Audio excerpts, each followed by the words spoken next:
Have you ever wondered what really stands between a brilliant app idea and that perfect, smooth experience you have on your phone? Well, it's this whole hidden world of software testing. And today, we're going to dive into that world with a tale of two very different but totally essential ways to make sure things just work. Oh, we've all been there, right? You tap an icon and poof, the app just crashes or freezes. It's so frustrating. And that feeling is exactly what software testing is all about, preventing. So, the big question is, how do developers hunt down all those pesky bugs before the software ever even gets to you? To answer that, we're going to start our journey by going deep inside the machine, actually looking at the code. Then we'll step back and see it from the outside, from your perspective as a user. After that, we'll put them head to head to really see the difference. And finally, we'll see how they work together in the real world. Okay, first up, let's pop the hood. I want you to imagine a mechanic who doesn't just drive the car, but needs to know that every single wire, every piston, every little part is working exactly as it should. That right there, that's the whole idea behind our first approach, white box testing. So, white box testing is pretty much exactly what it sounds like. It's sometimes called clear box testing because the tester has the blueprints. They have the actual source code.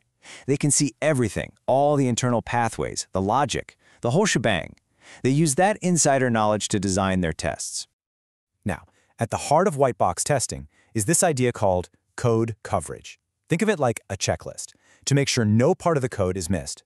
The most basic level is statement coverage, which just asks, hey, did we run every single line of code at least once? Then you've got branch coverage, which goes deeper. It checks every if this then that decision. And then there's the big one, path coverage, which is the ultimate challenge, trying to test every single possible journey through the code's maze. And believe me, it gets even more detailed. For the really complicated parts of the software, testers use something called control structure testing.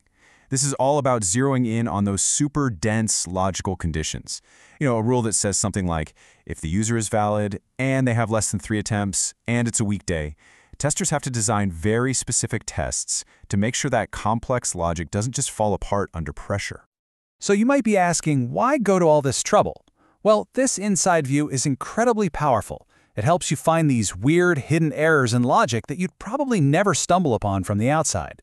It guarantees that no corner of the code is left untested, it helps uncover security holes, and maybe most importantly, it finds these problems early on when they're way easier and cheaper to fix. All right, let's close that hood and get back in the driver's seat. See, most of us, we don't really care how the engine works, right?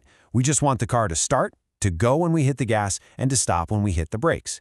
This is the user's perspective, and it brings us to our second approach, black box testing. With black box testing, the code is a complete mystery. The tester has no idea what's going on inside. All they know is what the software is supposed to do. They test it based on the requirements, treating it like a sealed black box. You put something in, you get something out. The only question is, did it do what you expected? And this black box approach kind of splits into two main camps. First, you have functional testing. This checks the what's, like does the login button actually log you in? Then you have non-functional testing. This checks the how wells. How fast is the app? Is it secure? Is it easy to navigate? Both are totally critical for a good user experience. So, we have our insider, the mechanic with the blueprints, and our outsider, the driver who just wants a smooth ride. Now it's time for the ultimate showdown. Let's put these two approaches side by side and really dig into what makes them different. The biggest difference really comes down to their goals. White box testing is all about verification. It asks the question, are we building the product right? In other words, is the code itself solid? Black box testing, on the other hand, is about validation.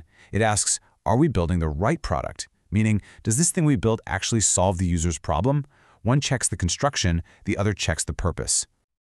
Okay, theory is one thing, but how do these two methods actually handle the same problem out in the real world? Let's walk through a quick scenario to see them both in action. So, our scenario is something we all know, the login screen for a super high-security banking app. The rules for logging in here have to be perfect because getting it wrong could be a real disaster. Okay, so a white box tester would look right at the code. They might see a line like this one here, which basically says, if the username is valid and the user has tried less than 3 times, then let them in. So the tester would create specific tests to see what happens when both are true, when only one is true, and when neither is true. They're testing the logic itself. Now, the black box tester, they know nothing about that code. They're just following the instructions.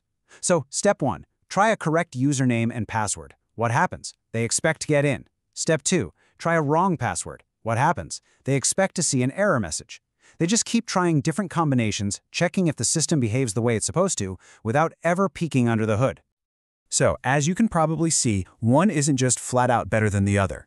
A white box test might find a deep flaw in the code's logic that a black box tester would never even think to try. But a black box test might find that the success screen is really confusing for a normal user, something the code alone could never tell you. They're not rivals at all, they're essential partners. And the truth is, you absolutely need both. You need that meticulous insider checking every single line of code, and you need that critical outsider making sure the final product actually works for a real person. So the next time you use an app that just works perfectly, you'll know it wasn't just one person who made that happen. It was both, the insider and the outsider, working together to get it right.